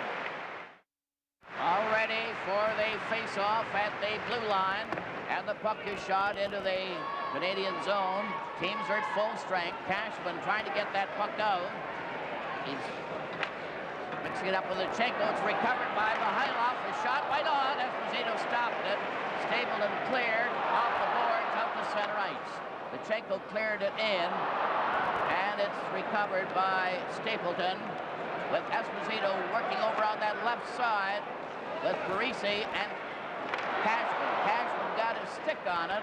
Lutsenko sticks with him, took it from him, shot it over onto the left boards, out to center ice. Bill White playing it back into the Soviet zone. Lutsenko giving it to Petrov, and then helped by Mihailov. Mihailov, 1 minute left in the period. Mihailov over the line, taken right up by White. Bishakov tried to follow through on the blocking, but didn't get through. Parisi is in the corner, fighting for that puck to hold it. It's still loose. They're all digging at it, and it finally stopped. And there's a near mix-up there as they fought for that puck. And Parisi is very upset. Parisi is very rugged along the boards, and you see him try to fight to get this puck killed so his players won't get any trouble. He's fallen down here, and there's a lot of pushing and shoving. I think the referee should have called this a lot sooner than he did, and that probably wouldn't have developed. Jean-Paul Parisi from the Minnesota North Stars. A good insertion in this lineup because he's been very rugged along with Wayne Cashman along the boards, and here's some of it right here. Notice the good position Whitey Stapleton has here. Keeps on his feet, protecting the puck. Just as they were ready to face off, the Canadian team sent out a replacement. They haven't decided just who it'll be. Peter Mohammed stepped out. 40 seconds left in the second period. 1-0 for Canada. And you'll never see a harder fought battle in years, I doubt. Starshanov is now at center. The puck goes into the corner to Maltsev, back to the blue line, but these Soviet passes are going astray, chiefly due to the hard hitting of the Canadian team. Henderson, Ellis, and Clark attack. Clark gets that puck, cleared it back into Clark, right in front of Ellis, a shot! And Krutchak stopped that and bounced right across the goal mouth. Zagankov is chased into the corner, stopped by Clark. They fall. Ellis goes in to help. Ellis is jammed on the board. Starshanov goes to the side, and there's a minute. Harlamov ran into the referee, and he'll likely get a misconduct. Harlamov in his anger raced at the referee, and we'll wait now. You can see here he's pinned along the boards. Now he comes back, and he gets a penalty here. And he is very upset about it. And he might just have talked himself right out of the game with that little push against the referee. Big defenseman Zagankov going off. But Harlamov, in going over to protest, could well have got himself removed from this hockey game. And the Soviets cannot afford to lose a player like him at this stage. Foster, so far the thing that's impressed me about Gennady Zagankov. 2 minutes for slashing and a 10-minute misconduct. The time, 19:54. La pénalité. The thing that's impressed me about Team Canada right now is it's not the same team as we saw in Game 1. The defense is so much more solid that Team Canada is not getting into the trouble in their own end that they were. The Soviets are playing them more in a one-to-one situation, and when you isolate them one-to-one, there's Harlamov, 17 in there. He got the misconduct. And Zagankov got the slashing penalty. It was a foolish move by Harlamov. And then Bobrov, the coach, is getting into the act and having his say, even though it's in Russian. He apparently made his point. But Zagankov, number 7, and Harlamov was the one who shoved the referee. Now they're lining up with the Soviet a man short. Nikita got the draw, as he generally does, to park at the blue line. There's their shot. Krutchak stopped that one. It bounced in the air. Nikita was jamming in back to the net. And that's quite a skirmish at the end of the second period. With the score, Canada 1, and the Soviets no score. This is Game 2 from Toronto. Another player that impresses is that Zagankov. He certainly is a rugged customer while he's in the penalty box, or will be for the start of this third period.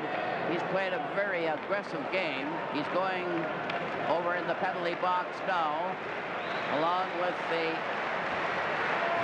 Harlamov. Harlamov is 17, and he'll be in that box longer than anybody else. From the face-off, the puck is cleared into the Canadian zone. Soviets are a man short. Up over the line at center. 2 10-minute periods in this third period. I think the big thing in this third period for Team Canada is for them to enforce upon the Soviets that Team Canada plays their game. So far in this game, Canada has played the game the way they've wanted to. And if they can persist here in the third period, I think we'll skate away a winner tonight.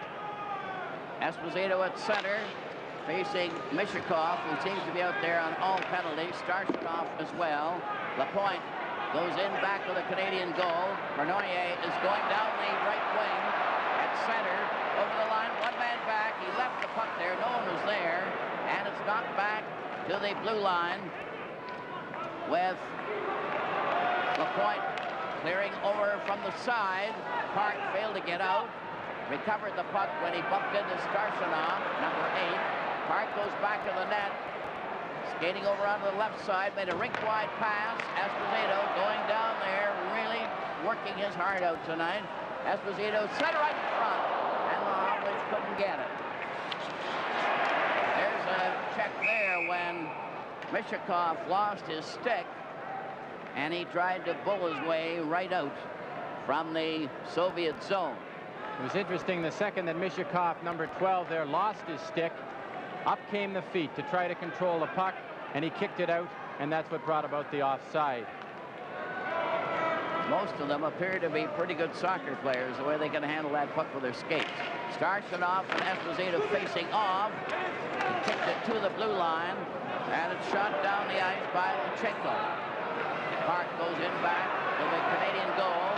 40 seconds left in the penalty. Up to center ice. Park over the right side. Cornoyer coming right in. He shoots. Score! Cornoyer from Park. Absolutely beautiful play. Brad Park saw Yvan Cornoyer breaking on the right wing, and you'll see Cornoyer turn the jets on. Now look at the pass, rink wide. And Cornoyer is gone, and he breaks in, good position, and he fires a good hard shot to that opening in Tretiak's legs, and it goes into the back of the net. Brad Park again, a beautiful pass on Cornoyer's stick, who is busting full speed now. And he was around Ragulin before he had a chance to make any turn at all. Assist number 5, Brad Park. The time, 1:19. 1:19. Cornoyer from Park. A tremendous goal. Canada 2. Soviet no score. And it was a typical Cornoyer effort, and he's poisoned when he goes in there fast. The puck is back in the Soviet goal. Clark is waiting for a pass. Here's a shot as the Canadian team take heart on that extra goal. They're forcing the play, the jamming session around Tretiak, but they called the play. We just saw Bobby Clark try to do something that he probably does better than anybody in the National Hockey League. From behind that net, he can score a lot of goals. I remember last year here in Toronto, he scored 2 goals against Bernie Perron, both of them from behind the net, and no one could believe it at that time. Peter Mahovlich at center. Soviets are full strength. Up the center ice. Zeman had it go off the edge of a stick. Puck is back to the blue line. Here's a long shot. Went off a leg. It's cleared back behind the goal by Greasy. Into the corner. The Soviets lost it to Bill White. Passing on the left side. The Soviets get it again in front of it. Zeman shoots. Another great save by Tony Esposito. Canada trying to keep that puck out of their own zone. Finally get it out. Bill White playing it over onto the far side. And Cashman shot it back to the net. Reese trying to cover his man. It's recovered by Shadman at center. Over to Zeman. 11. Back to Yakashev. A shot. And it's stopped again without too much trouble by Tony Esposito. Canada clear the puck out. There's Reese hauled down on the play by Shadron, 19. Cashman carries it in back to the Soviet goal. Now a shot wide of the goal by Bill White. Another shot by Stapleton is stopped by defense player Lyapkin. Soviet kept the center. Again, Stapleton breaks it up. Playing at center ice. 6:53 remaining in the first half of the 2:10 minutes of the third period. Mishakov got a ride there from Ellis. He skated him off, made the pass at center ice, over the line. Kuskin slowed him down, recovered the puck, played it on the left wing, going down there from the high loft, cleared in front, a shot, another save, scrambling right in front of the goal. Ellis was down in front with Bergen, and Esposito was able to cover up. Mihailov comes down here with good control. He cuts across now. The Soviets have a good play. Look at the concentration. Look at how Tony Esposito comes out and covers it up. But the important thing tonight, Foster, is that Canada's defense is right there to help them out. Gary Bergman, Ronnie Ellis standing right on the doorstep. Ellis takes out Mihailov so he doesn't get the shot. Esposito smothers the puck. And that's Mihailov there, number 13, and he was boring in on Esposito. The checking tonight by Team Canada's forwards has been excellent. Petrov going to face off. Mahovlich speaks to Stan Mikita with the red helmet. Mishakov is standing on the rim of the circle with Mihailov. There's a shot by Kuskin, easily handled by Esposito. Shot down the ice by Mahovlich. Lutsenko lets it go over the line, and it's called for icing, and the face-off will be to the left of the Canadian goalkeeper, Tony Esposito. There's a good look at Harry Sinden, and he has to be a little more relaxed than he was this time in Game 1. From the face-off, the puck slides back to Bergman. Bergman starting back, shot it out to center off a body, and Kuskin, number 4, goes round back of the Soviet goal. Stopped by Mikita on his pass. Lutsenko knocked it out. Frank Mahovlich, 27, cuts all the way back into his own zone, rounds his own defense, played it out off the boards. Kuskin has it, passed to Mihailov, who lost it. Mihailov gets it again, number 13. Not a bit superstitious. Takes a repass, pass again, and is dumped by Bergman, who moved in right underneath him. Frank Mahovlich lobbed it to Mikita. Mikita tried to go through, and they're hitting each other hard again. Long pass on the right side as Canada start changing, as well as Soviet on the go. Mishakov got it to Starshinov. Starshinov back in the goal, trying to center it out. There's going to be a penalty call on the play. The Canadian player, Bergman, was down. Mihailov was on top of him. The referee has his hand up, and it's going to be a Canadian penalty as the Soviet goalkeeper has left the ice for an extra forward. Zeman. They still have the puck. They have 6 attackers, stopped by Cashman, and this will be the penalty. With the score, Canada 2 and the Soviets no score. This is Game 2 from Toronto. Clark is getting the penalty for Canada. The Canada penalty to number 28, Bobby Clark. 2 minutes for slashing. The time, 5:13. 5:13. Bobby Clark, 2 minutes pour cingler à 5 minutes 13 secondes. That evens the penalties at 4 each in the game. Now then, the Soviets will have the power attack, and Yakushev will knocked over by Peter Mahovlich, who has been throwing his weight around very efficiently. Puck slides right back to Paladiev, intercepted again by Ellis, who's out there with Peter Mahovlich. Ellis 6, Peter Mahovlich 20, Bergman and Park the defense. Canada leading 2-0. There's a breakaway up the center. Zeman gets away from a shot. Oh, and he was hurried by Park and failed to get it. Yakushev scores! Yakushev was standing in front and was able to meet.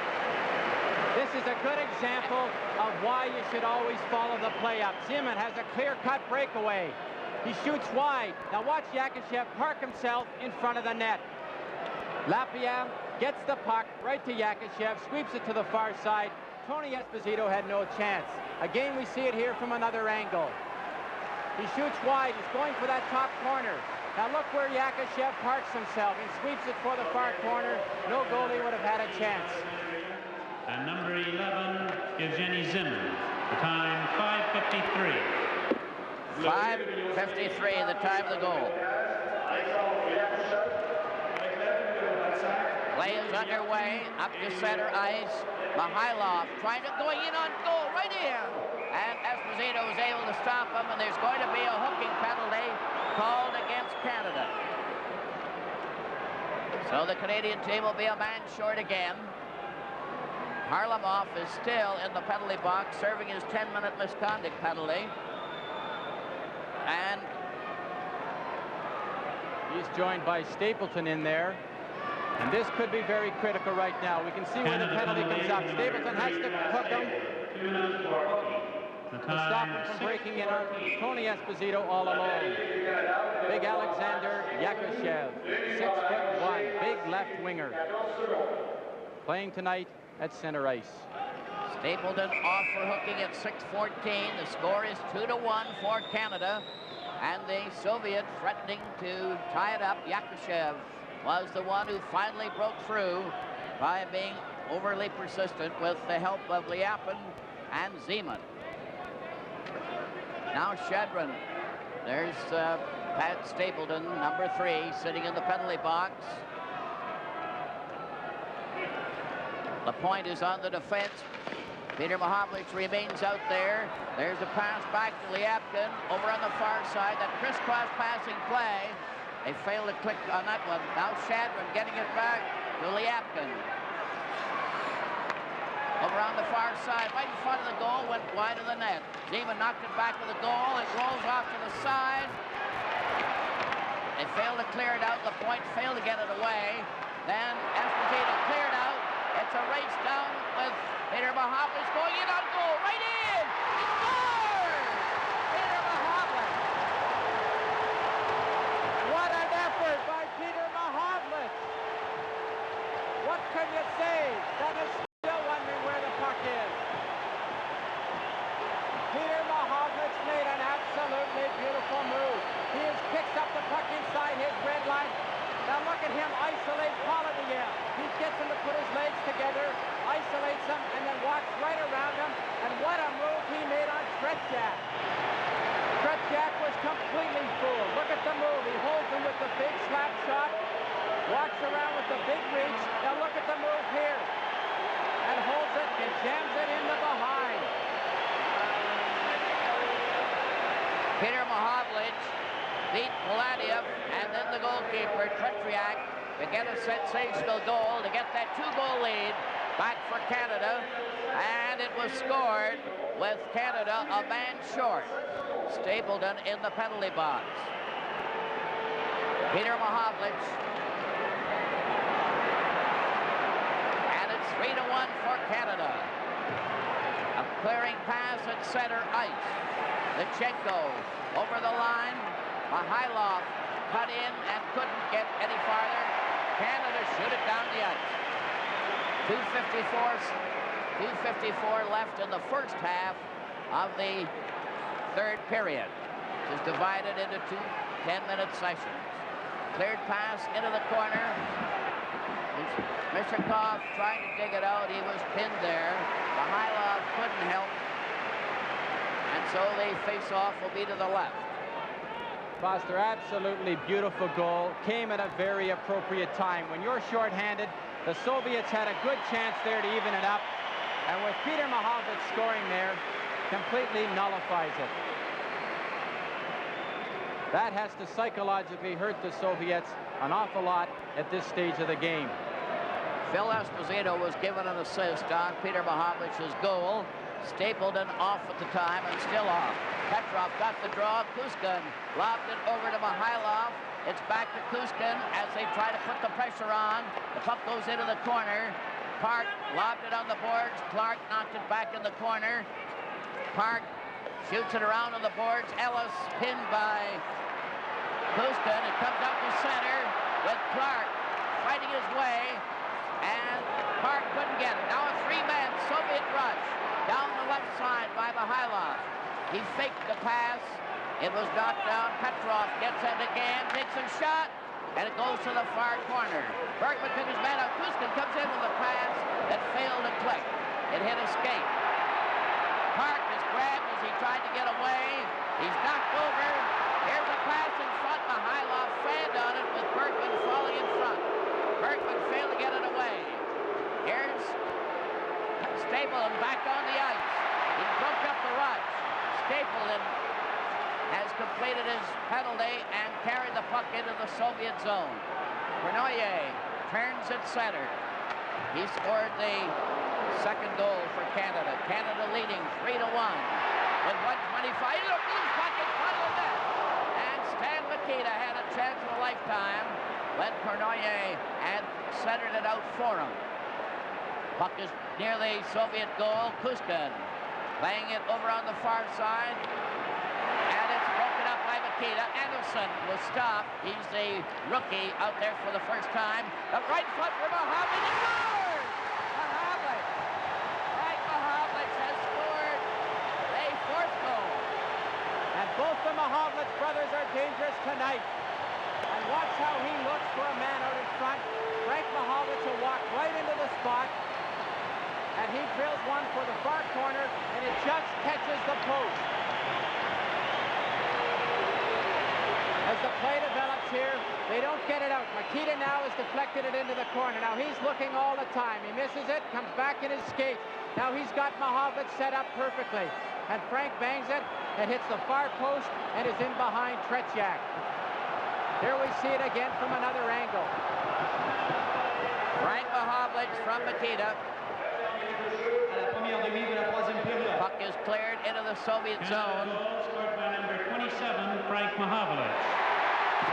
Assist number 21, couldn't get anywhere. number 12, Cournoyer.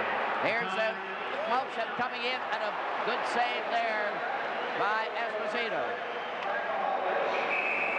Cournoyer also got an assist with Makita on Frank Mahavlich's goal. There's Cashman getting a little chippy, and at this stage, Foster, there's really no need for it. Play the game straight away. You've got 10 minutes. The Soviets aren't going to hurt you as long as you've got 6 men on the ice. Frank Mahavlich scored that fourth goal from Makita and Cournoyer at 8:59, giving Canada a 4-1 lead.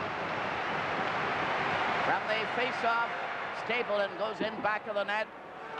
And this game is as different as night and day from the first game in Montreal. Bill White clears that puck to center ice. They carry on. Parise was upset, but he carries right on into the corner. Parise is bumped by Raglan, then by Starsnov, and the pass from back of the net by Cashman goes right down to Tony Esposito, who shoots it up the ice. Now Esposito going in. Phil Esposito was offside as Sagankov was after him, and it's brought back for icing. There's the assistant coach of Team Canada, John Ferguson. And he's sitting there looking like things are a little better. If only this were game one. They're changing players. They've got 1 second before they change ends for the final 10 minutes of this third period. There's a couple of the non-dressing Russian players.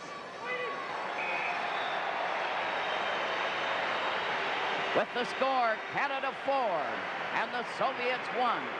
This game 2 from Toronto. The clock is at 10 minutes, meaning 10 minutes left in the game. This is the second half, and the teams have changed ends.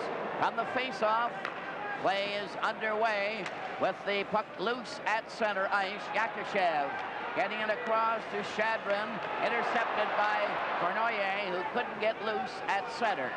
Then Mahavlich, Frank Mahavlich knocked it into the Soviet zone, brought out by Liapkin, who shot it over on this wing, intercepted by Stapleton, rushing up on the attack. Cournoyer had it shot, the defenseman blocked it, and Yakushev comes racing back with Shadrin.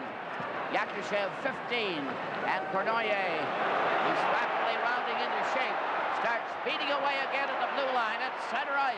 Here's his shot, and it was a sizzler stopped by Tretiak. And Cournoyer has really uncorked many good moves in this game tonight. Cournoyer had a great chance there because one of the Soviet players was tied up with Bill White down in Canada's end. And there's Bobrov right now, the head Soviet coach, and he has to be a little concerned with only 9 minutes going, trailing by 3 goals.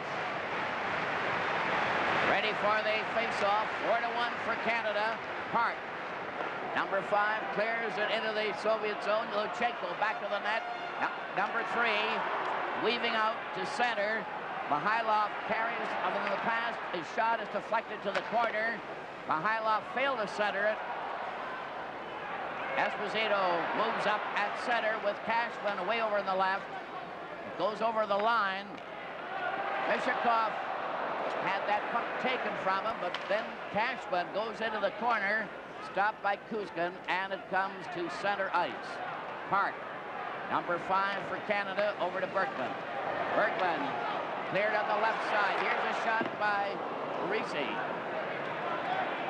The puck bounces off the boards. Luchenko gets to center ice to Mishakov, number 12. It rolls near the Canadian goal, and Park stands back of the net, being watched by Mihailov. Now another try as they move out of position. Risi gets it to Bergman out to center ice. Kuzkin drags it, gets it handed back to him. Esposito's after him. It's ahead to Petrov. It's against the boards. Ed Bergman is in there bouncing everything in every way possible. 7:51 left in the game. Foster, as a general rule in hockey, the team that forechecks the best generally wins the game. Team Canada is forechecking very heavily in the Soviet end, and for some reason, the Soviets are not even sending one man in on many occasions in Canada's end. They are allowing Canada to set up and come out of their end with good puck control, which is going to give them good scoring opportunities. The Soviets looked a bit frustrated there as they skated off the ice, Kuzkin and Petrov. Now the puck goes bouncing out to the Soviet line. Henderson had a chance, but he couldn't recover the puck as they go into the corner with Raglan covering him. Now Harlamov is on the ice after his misconduct penalty, and Clark skated him off and stole the puck right off his stick. Luchenko cleared ahead to Harlamov, who had a 10-minute misconduct penalty. He's trying to get going. His pass is intercepted by Henderson, but checked just as quickly. Maltsev, number 10, in on the Canadian zone, stopped, then cleared to an open wing. It's Raglan bumping into Park. Canada recovers. It hit Clark's skate. He made sure as he played it out to Henderson, but it went off his stick. Soviets trying it back again on that right wing, carrying it over the line. Here's Harlamov going in with a shot, and it's covered beautifully by Tony Esposito. Canada clear the puck out at center. Sagankov goes back for number 7 for the Soviet. Sagankov at center, one of their top defense players. A beautiful shot. Another save by Esposito. And Sagankov ended up in the corner. Nikita over to Mahovlich. Frank Mahovlich into the corner. Back of the net. Oh, and Ellis missed the pass as well as Nikita. Back comes Shadron. Seaman checked in the corner. And this Canadian team really fighting it out there, checking like fiends. A pass is knocked down, and also Yakushev while he tried to get it. And it certainly appears that Canada is too strong for this Soviet team tonight. They lead 4-1, and they're really battling. Here's Cournoyer showing great bursts of speed. Went racing up there, but couldn't get up there in time because he collided. Now Cournoyer coming up again. Cournoyer took a shot, and it nearly caught the inside of that post. Just went on the outside. Pat Stapleton knocked it over. And there's nothing wrong with the condition of this Canadian team, the way they're battling it out. Seaman from the corner. Passed on the left side. Liapkin ahead at center ice. Seaman up over the line. A drop pass without looking. He has it handed back to him. A long drive goes into the corner. Risi is covering his man. Cashman goes in to help. Esposito breaks out with one man back. Liapkin going in. A shot. And the drive was wide. Bill White was bounced on the boards. Risi goes back into the Canadian zone to Cashman, who lost it. Seaman clears back. Here's a shot. Stopped by Stapleton. Seaman goes into the corner. Back to Paladiev. Shooting it around back to the net. Seaman missing it. Into the far corner. They jam against the boards. Cashman couldn't cover. It's to one side of the net. They're trying to get in position. Yakushev couldn't get a shot. Now it's right to Seaman, back to the blue line, then into the corner again. still playing tic-tac-toe with that puck. It's going loose again to Canada. Esposito, number 7, pulling away from Shadron. Carrying on, going in on the right side. And his drive was stopped. Yakushev in front of his own net. With Esposito right on top of him. A cleared pass on a change of players. Mihailov coming up over the line, number 13. Stopped at the defense. The puck is loose. Grabbed off by Petrov. It goes wide. Pushkin centered in front. And again, Esposito made a toe save on that one. And there's a fair bite in that Soviet attack yet. Pushkin goes all the way back to get it. 3:44 left in the game. 4-1 for Canada. Pushkin on the attack, and the Soviets are throwing everything in a last desperate drive. They try to keep the puck in there. Bergman shot it. It's knocked out to center ice by Henderson to Ellis. Ellis over the line. Tried to finesse his way through with Clark. Now Henderson shoots. And Kutryak made a magnificent save with his glove over his head.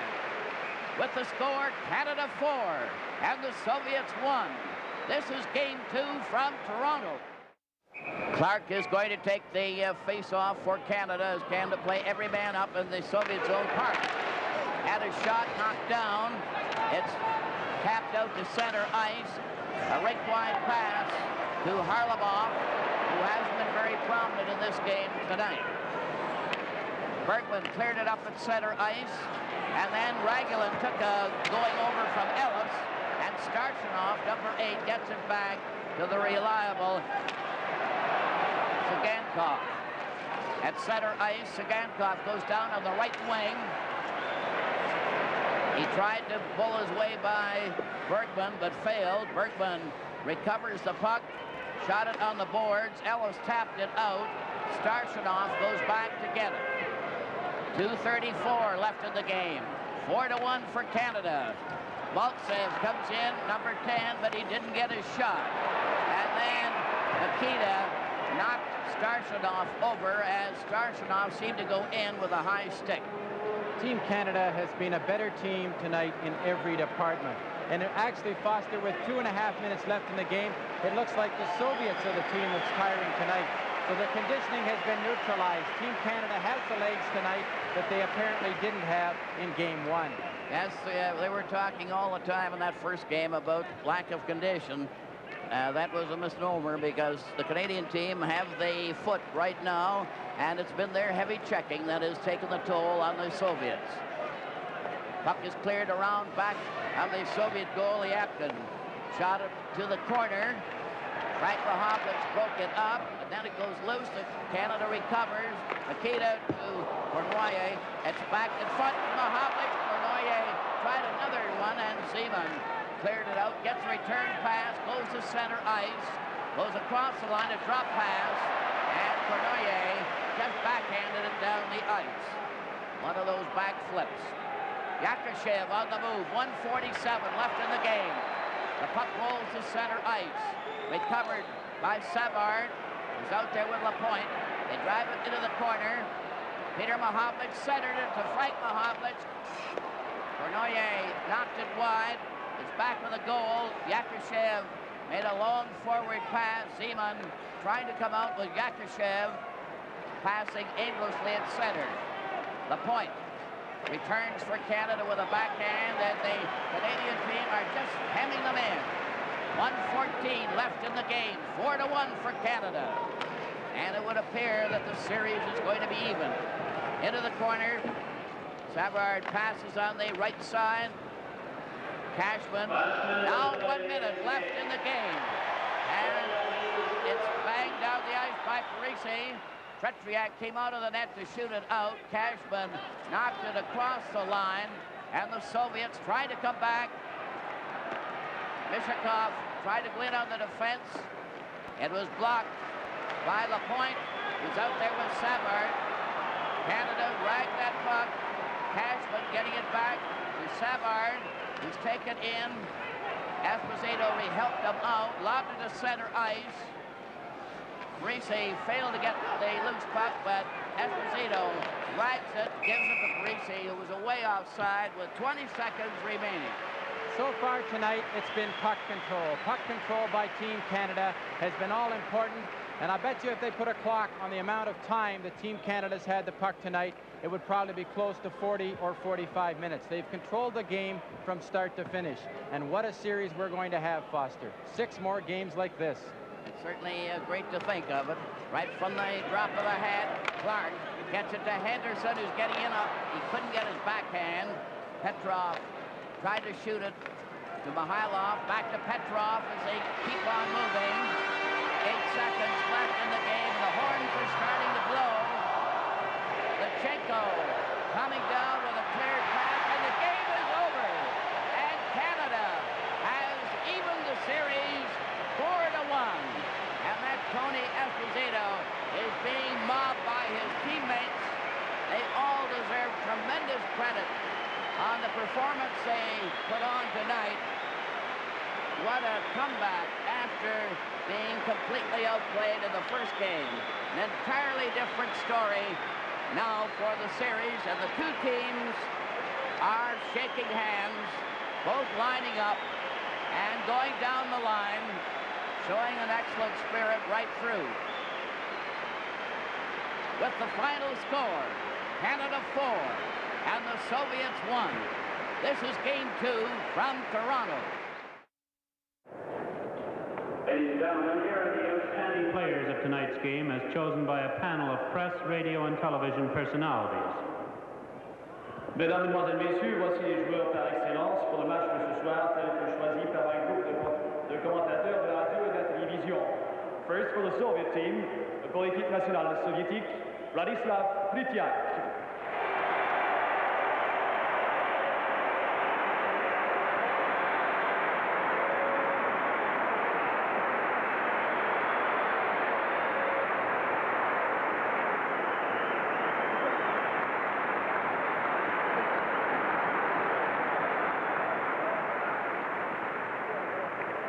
For Team Canada, pour l'équipe Canada, Tony et Phil Esposito.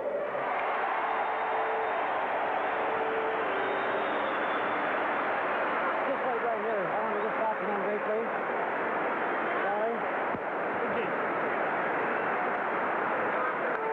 Vladislav, congratulations. You were sensational in Montreal on Saturday night, and you were even greater tonight. Thank you so much. Thank you. The Canadians think you're wonderful. Thank you very much. There you are.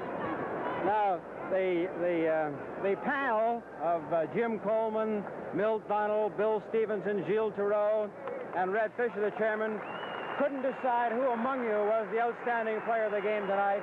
So we're going to have a special memento ring for each of you as a reminder of the outstanding night you've had in this great series. To Phil and Tony, congratulations to you. Wonderful. Thank you very much. I don't know where you reached down for it, but it seemed to me that this was the most emotional experience the fans have ever had.